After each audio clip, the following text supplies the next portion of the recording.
రాష్ట్రంలో ఒక టీం 11 ఉందండి. ఆ టీంకు ఒక కెప్టెన్ ఉన్నాడు. అర్థమైందా రాజా అంటూ మంత్రి నారా లోకేష్ చేసిన వ్యాఖ్యలు రాజకీయ వర్గాల్లో చర్చకు దారితీశాయి. ప్రభుత్వ పనితీరుపై వస్తున్న విమర్శలకు కౌంటర్గా చేసిన ఈ కామెంట్ సోషల్ మీడియాలో వైరల్గా మారాయి. రాష్ట్రంలో ఒక టీం 11 ఉంది. అర్థమైందా రాజా?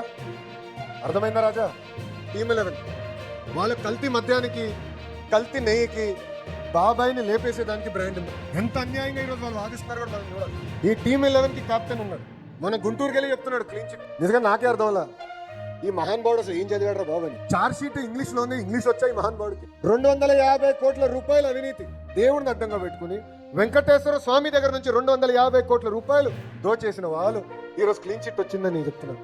అంటే దుష్ప్రచారం ఎలా చేస్తున్నారు దయచేసి మనందరం గమనించాలా. సంక్షేమం చేస్తాం, అభివృద్ధి చేస్తాం, దాంతో పాటు ప్రతిపక్షంలో ఉన్న ఈ టీం 11 చేస్తున్న తప్పుడు ప్రచారాన్ని తిప్పికొట్టాల్సిన బాధ్యత కూడా